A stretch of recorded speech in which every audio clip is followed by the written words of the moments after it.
Dzisiaj pokażę Wam gaza w gazie, którym da się jeździć na pełnym gazie. Rymy typu złomnikowe. Z 69 roku, gaz 69 z 69 roku to jest bardzo spójne.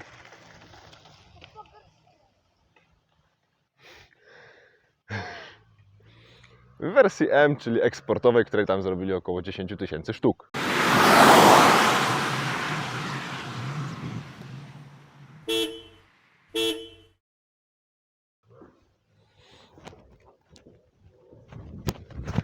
Gaz 69 w latach 52 do 54 czy 5 był produkowany przez fabryki Gaza, a od 54 do 72 chyba był produkowany przez fabryki UAZa i to wtedy tak naprawdę był UAZ 69. No i to jest eksportowy, czyli M UAZ 69. Ale gaz, ale UAZ. No ale gaz. Gaz 69 M, czy bez M od takiego z A na końcu, różnił się głównie tym tyłem, bo to jest zasadniczo samochód terenowo-osobowy z ładownością 0,5 tony, a był też taki jeszcze bardziej osobowy, który miał 5 miejsc i on się charakteryzował tym, że miał ten tył taki troszkę w tą stronę. Ten tak nie ma, ten ma teoretyczne 0,5 tony ładowności, faktyczne to tak jak mówiłem też przy Polonezie Tracku, no teoretyczne. W praktyce to można mnożyć. Z elementów stylistycznych, no to jest samochód ciosany toporem, w sumie bardziej sierpem i młotem, ale jednak to, że w ogóle planowanie produkcji Gaza 69 zostało rozpoczęte jeszcze w latach 40. i że tak naprawdę Gaz 69 pochodzi od Gaza 67, to widać po przodzie, no bo jednak przód taki w 69 roku z bardzo zróżnicowaną maską i nadkolami, no to już było. To był widoczny archaizm. Z tyłu jest hak, ale taki hak bardziej oryginalny, bardziej militarny, bardziej do ciągania armat i innych kuchni polowych, chociaż kuchnie polowe akurat miały też normalny hak. O, w ten sposób. No i przyłącze prądowe do przyczepki. A pod maską jest S21 żukowskie połączone ze skrzynią gaza, rozrusznikiem z gaza, alternatorem chyba polskim i innymi takimi dziwnymi rzeczami, tworząc z tego ciekawy składak, który generuje dzikie 75 koni mocy i pije tyle, ile mu się wleje. W tym przypadku tego tańszego wariantu. Jedynym żukowskim elementem nie jest silnik, ale też koreczek do wlewu paliwa. O, ale pasuje, więc po co drążyć temat? Jest gites. Ten gaz stoi tak, jak Bozia przykazała, na prawdziwych 100 milach i też prawdziwy 100 mil jest na zapasie. Jak już przy kołach jesteśmy, no to żeby dołączyć przednią oś, to najpierw trzeba załączyć sprzęgiełka w przednich piastach.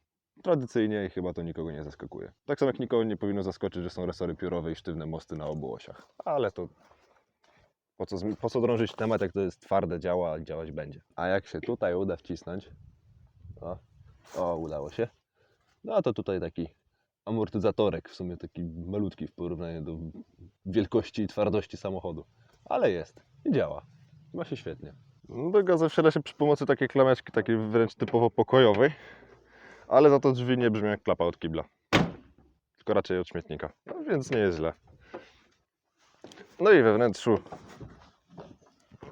moja dupa nie chciała się zmieścić, i we wnętrzu jest co najmniej prosto. Są wskaźniki, każdy żyje albo swoim życiem, albo za bardzo nie chce żyć, oprócz prędkościomierza. Prędkościomierz nawet jakoś żyje i nawet w miarę dobrze pokazuje. Co jest tutaj najciekawsze? Tabliczka z rozpisanymi wszystkimi biegami, przełożeniami, reduktorami i tak dalej. Oczywiście po rosyjsku, bo mimo tego, że samochód z eksportu do Polski, no to wiadomo, że wszyscy muszą znać rosyjski, żeby umieć obsługiwać prawilną rosyjską maszynę. No i lampka do czytania mapy z rączką, żeby nie wybić dziury w prezentowym dachu. Poza tym z fajnych bajerów, no to mamy oczywiście klimatyzację, całą jednostrefową, ale jedna strefa zajmuje cały przód. Poza tym jedyne co nam pozostaje to albo zdjąć prezentowy dach, albo otworzyć drzwi. Mechanizm wycieraczek tak o na wierzchu, ładnie, z przełącznikiem. Żadnego problemu. Tu jest wszystko na wierzchu. Tu jest wszystko wręcz chamsko na wierzchu. Wszystko jest bardzo chamsko na wierzchu. Wajchologia nie jest zbyt zaawansowana. Może sprawiać problemy, jeśli się nie zapoznamy z tabliczką. Jeśli się zapoznamy z tabliczką, doskonale wiemy, co do czego służy. Skrzynia 3-biegowa, z czego 2 pierwsze biegi są wściekłe, trzeci uspokaja zarówno uszy, jak i duszę jadąc tym samochodem. No i reszta przełączników. No to co?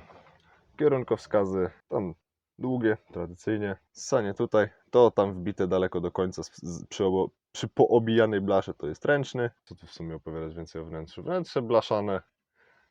Zatrzaski, żeby położyć sobie przednią szybę na masce, bo można. Wtedy to dopiero jest klimatyzacja. I poza tym to mamy daszki przeciwsłoneczne. Może i małe, ale za to niewiele dają. Wajchologii ciąg dalszy, to zamyka roletę chłodnicy, tu mamy klasycznie światła. Tu jest przykitrany włącznik do szperacza. A to otwiera lub zamyka to tutaj. I to wtedy dmucha tędy. I jest fajnie.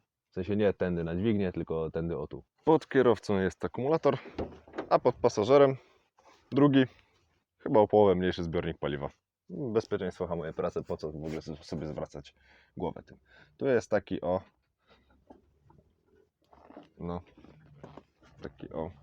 do tego chyba potrzebuje obu rąk. No, jak tam to się przesunie, to sobie można położyć oparcie i łatwo wejść do tyłu, chociaż nie trzeba kłaść oparcia, żeby łatwo wejść do tyłu, bo tu między fotelami też jest dużo miejsca. No i z tyłu tu jest oryginalna ławeczka. Z drugiej strony również taka powinna być, aczkolwiek nie ma. Tu jest książka pomagająca w eksploatacji takiego cuda techniki. Tutaj odpinamy, podnosimy.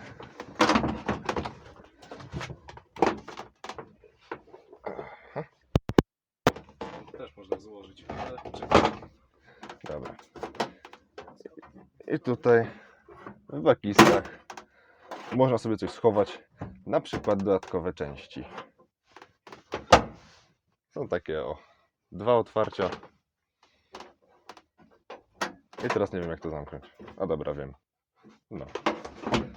No i pod tą, nie powiem, akcesoryjną kanapą ze Skyu, ale dodatkiem do wnętrza jest bakista, gdzie jest oryginalny pokrowiec ułazowy.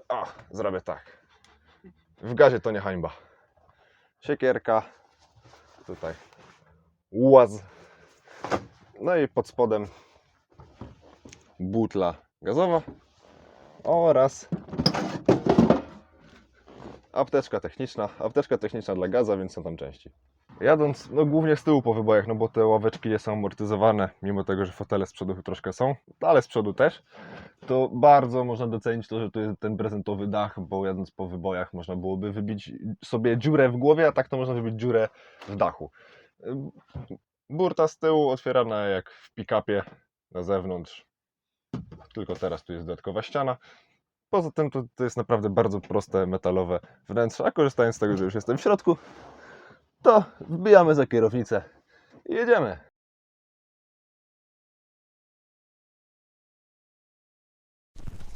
I jeszcze odpalanie na korbę. Sobie korba tutaj pięknie weszła w koło. Korba siedzi tutaj, stabilizowanie z ręki.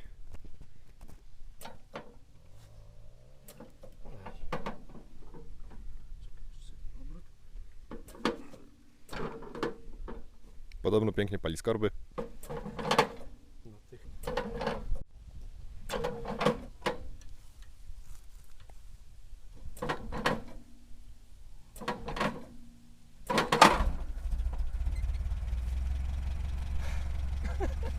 I gada. się zmachałem.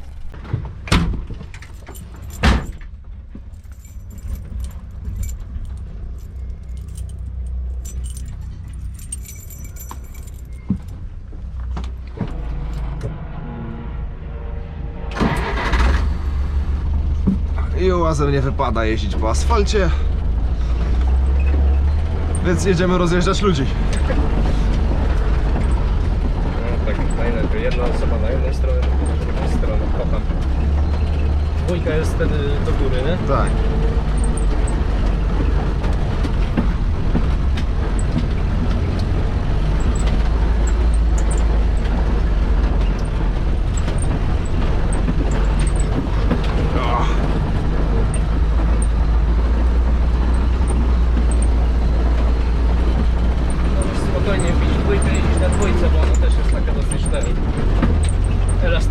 Mam wrażenie, że on sam wciąga biegi.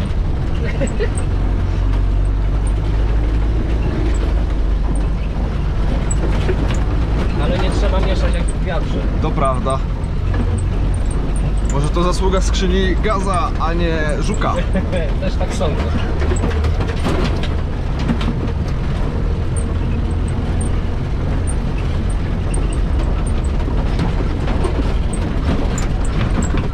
O, ale trzęsie fenomenalnie. Pora pozaniżać prestiż.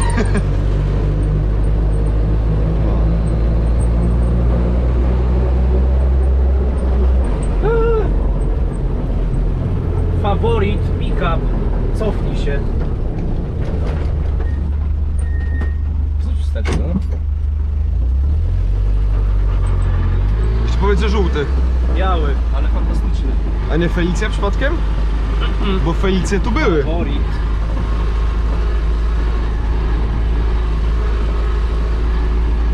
Jest otwarta brama, ale chyba nie będziemy jej tu Nie. wchodzić. A stanąłeś akurat. To jest Forman Practic. Zobacz. To jest jeszcze lepiej. Fantastyczny jest. Wspaniały. Mam nadzieję, że kamera to złapie. Ten prędkościomierz to taka faktycznie też troszkę maszyna losująca. Tak. Im szybciej jedziesz, tym mniej się chyboczy generalnie. Czyli trzeba jechać szybko. I jeszcze raz.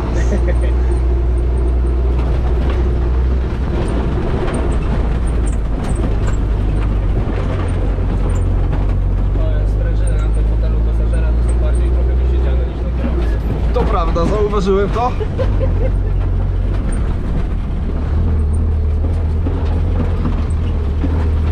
I gaz w gazie, jadący terenem na pełnym gazie, daje kupę frajdy. Nie czuć żadnych luzów, i tak wszystko się telepie.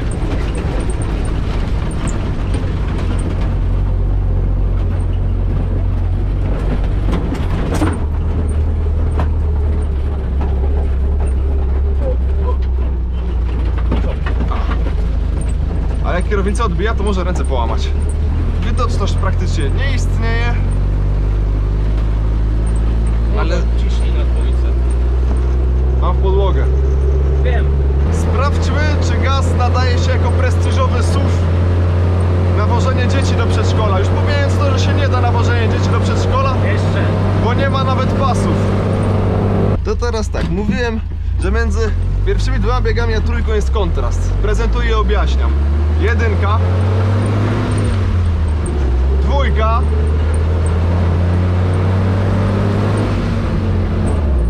i trójka.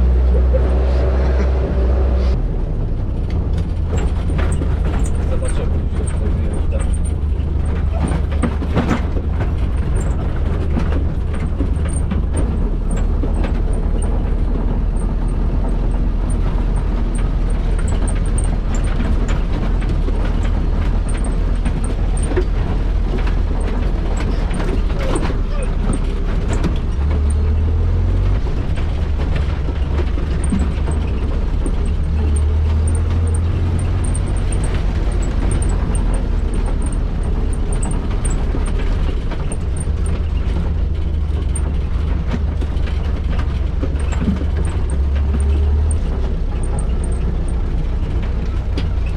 Gdzie byśmy wyjechali? Na tym lewym? Tak. O.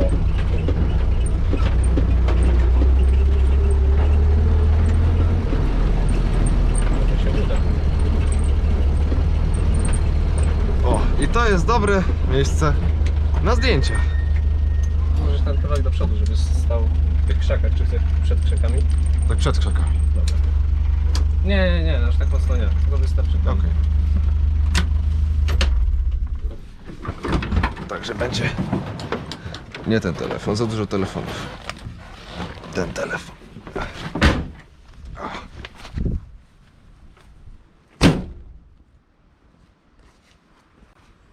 O, oczywiście to słońce. Ale tylko... Bardzo dobrze.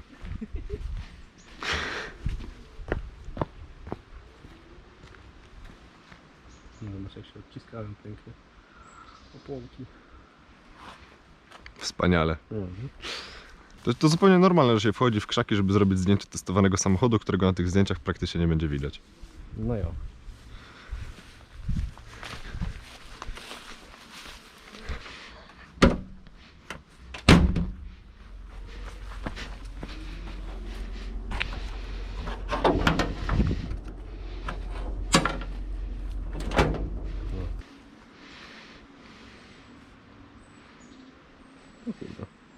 Taka magia. Jedziemy. Do gazu. Co? O. No, mocno zaciągnąłeś.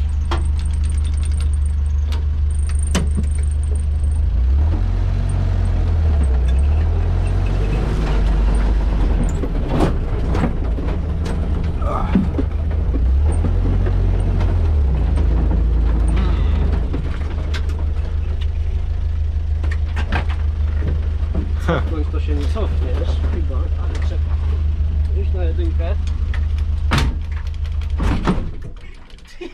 Co to było? To nie był luz? Nie był. O, to jest luz.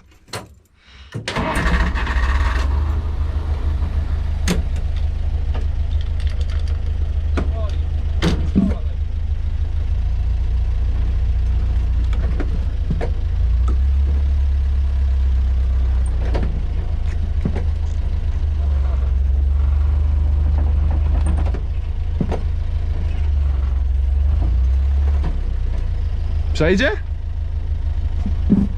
Na lusterką uważaj, ale chodź.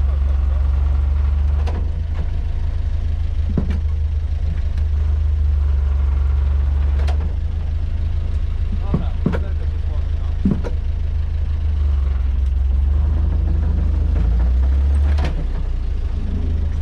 Odwróć teraz tu.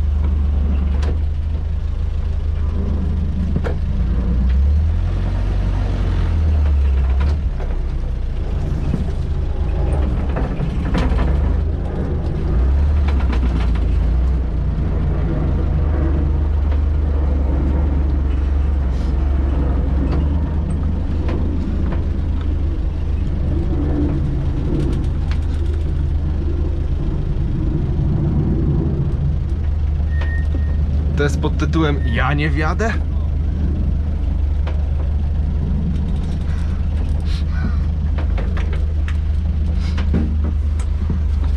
Udało się. To lusterko trzeba będzie poprawić. A, coś tam w nim widać. Coś tam widać. Starczy. Nie spodziewałem się czegoś takiego. Było fajnie, podobało mi się.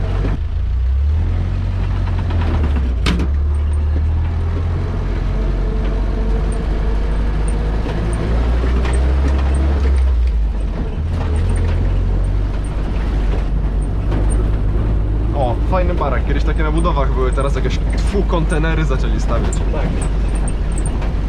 Wstrzymały. Dokładnie. O! Biała dama! Dzień dobry! W tym miejscu. Aż dziwne.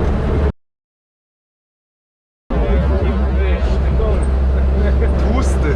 Dobra, gaz mimo, że jest chamski, brutalny, prymitywny i w ogóle nieokrzesany, poza okrzesaniem sierpem i młotem, to wcale nie jest taki zły na asfalcie, ale lepszy jest w terenie.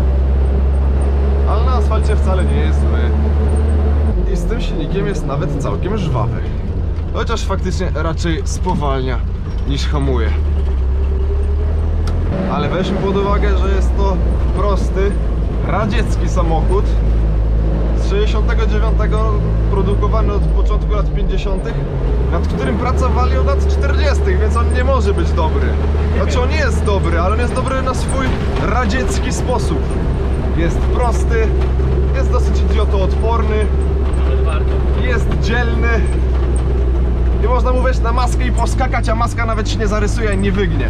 Nie, maska jest cienka akurat. Tak? No, No to na nadkole. Maska się odgina, ale tak, nadkola są z tak grubej blachy.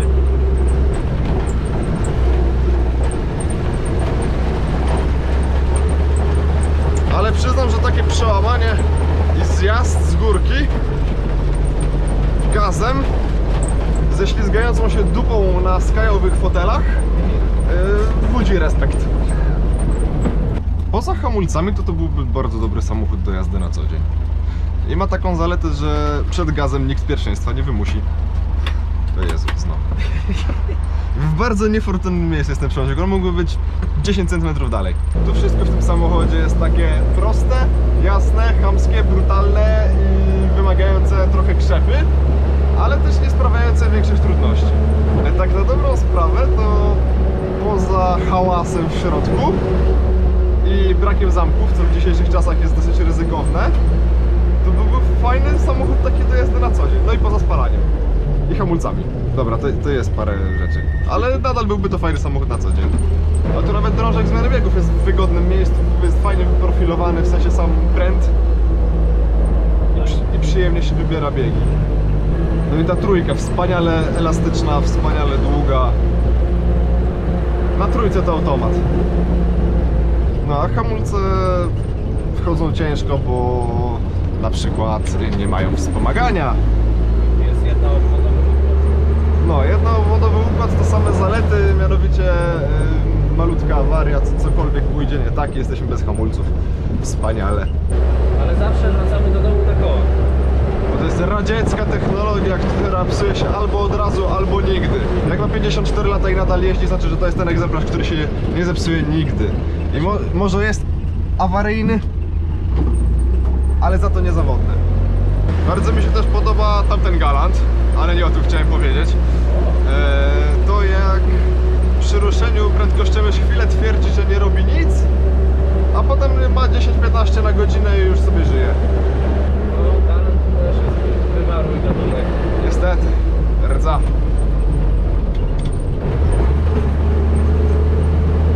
I 86 500 było, teraz już jest 501. To korzystając ze stania na światłach i z tego, że się zrobiło ciszej, to powiem, że to by było tyle i do kolejnego.